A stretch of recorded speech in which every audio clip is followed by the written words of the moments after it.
Hey everybody, welcome to a video on Battlefield 2042. I'm not really sure what to call this, because it's certainly not a review. I didn't play the game anywhere near long enough to actually be able to review it. Problem is, I didn't really play it long enough to be able to do a standard MTO either, because I could only get into a single match the entire time I was trying to play Battlefield 2042.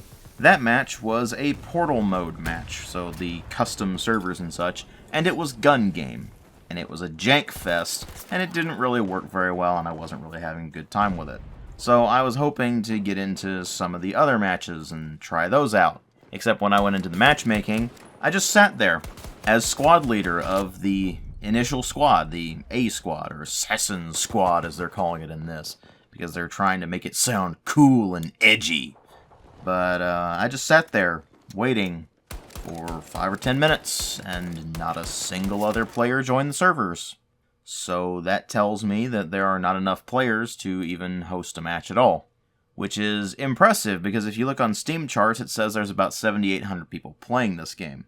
Which is clearly bullshit. If there are 7,800 people playing this game, I should have at least been able to find a match in the evening, on a weekend.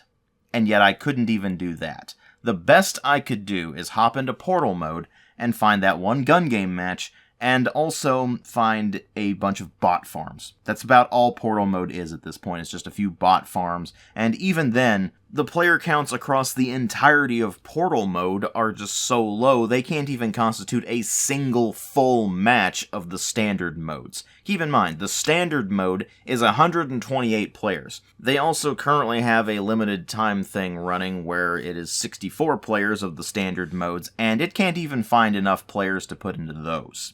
And then I tried Hazard Zone to see if anybody was actually playing that, and it couldn't find a match there either. So, I don't know where Steam Charts is getting that 7,800 player count, because clearly there's not actually that many people playing the game. And what makes it even worse is that I'm playing with crossplay enabled. So, it shouldn't have any trouble finding matches at all, and yet here I am, not able to get into any matches other than that one gun game match I played, and the tutorial match that it throws you into against bots, who are so brain-dead stupid that they are effectively useless. So honestly, I'm at a bit of a loss as to what I should even do with this game, because I can't play it enough to be able to do a full review.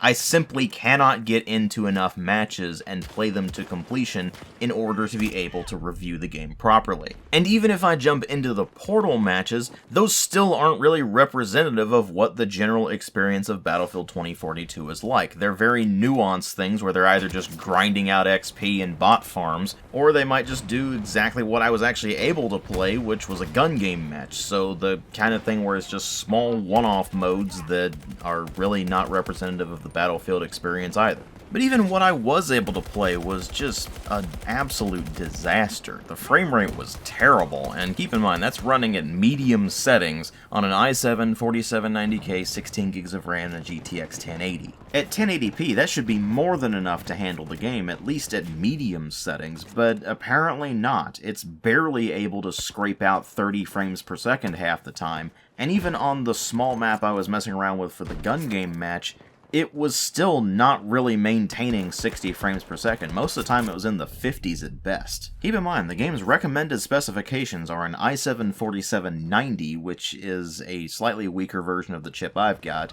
16 gigs of RAM, and an RTX 3060. And while that RTX 3060 is certainly a much newer card than what I've got, it's not some massive jump in performance. They're actually pretty comparable cards performance-wise if you look at real-world performance as well as benchmarks. The main disadvantage my 1080 has compared to that is really just the RT cores that the 30 series has, and thus all of the RT features that it has, like DLSS. I don't know, maybe that makes a gigantic difference with Battlefield 2042, but if it does, then that's a serious problem with the coding of the game, because my 1080 should do just fine, especially at medium settings at 1080p. But even moving past that, there were just so many weird things with this game, like all the weird visual glitches I kept running into, or some oddness with the physics here and there, and worst out of all of them, just how awful the gunplay feels in this thing. I've seen some people act like it feels amazing, and I have no idea what the hell those people are smoking, because the gunplay in this game is fucking terrible.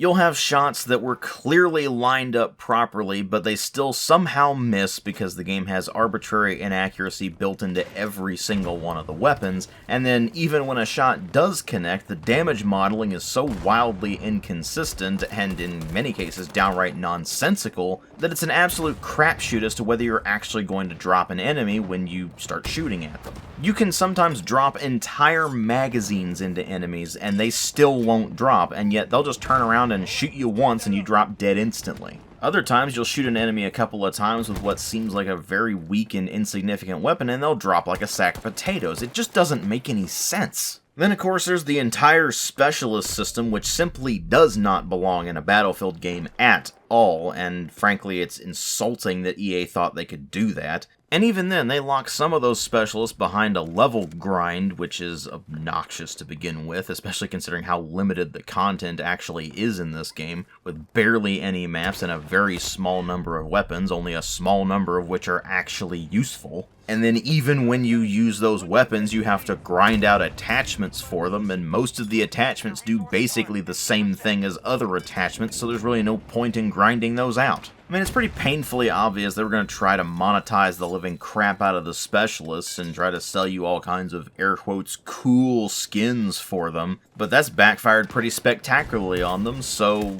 I guess I can be at least amused by that. But when I look at Battlefield 2042 as a whole, all I see is something that is so utterly pathetic that it's almost depressing. I say almost because I more or less expected this. I've watched this series continually get worse and worse and worse over the years, and Battlefield 5 I thought was about as low as the series could really go. Then Battlefield 2042 happened, and they proved me spectacularly wrong with that assumption. They've made a game that is so broken, it even fails as basic software. It took me 6 attempts to even get the damn thing running at all. And no, I don't mean, oh, it was glitchy and it kept crashing. No, I mean the game literally would not start. And I probably should have taken that as an omen and just stopped there, uninstalled the game, and requested a refund. But no, I am one stubborn motherfucker, so I kept with it and kept trying to get the damn thing working. And eventually, it finally managed to get past that stupid authentication sequence between Steam and Origin and finally start the game up. And at that point, it immediately started up an unskippable tutorial video showing me how the Conquest mode works.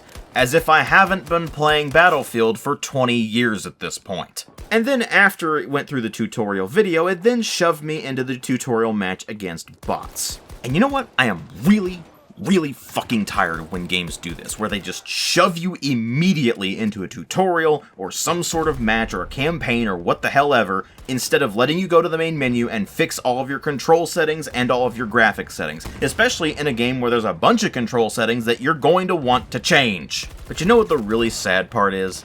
They can't even get keybind changes correct. They still have that glitch from when I was messing around with the beta, where I would go in and try to change key bindings, and it wouldn't actually change the representation of that in the menu, so I wasn't actually sure if it had changed the keybind or not. And if something that basic wasn't even right to begin with, but they couldn't even get it fixed by the time the game launched in full, then I have absolutely no confidence they are ever going to fix any of the major issues the game has. And with the player numbers having dropped to the point where it's basically impossible to get into matches now, they're not going to have any incentive to either. This thing was basically dead on arrival, and I will not be remotely surprised if, or really when, let's be honest, EA decides to cut their losses and just shut the game down entirely because there's no saving it. And while it's certainly sad to see a major franchise like Battlefield turn into this absolute disaster, well, I can't really say I'm surprised by it, let's put it that way. Thank you all for watching. And I am going to go work on something that is not terrible for a change, because I really need a break from awful games for a while. I'll see you on later videos.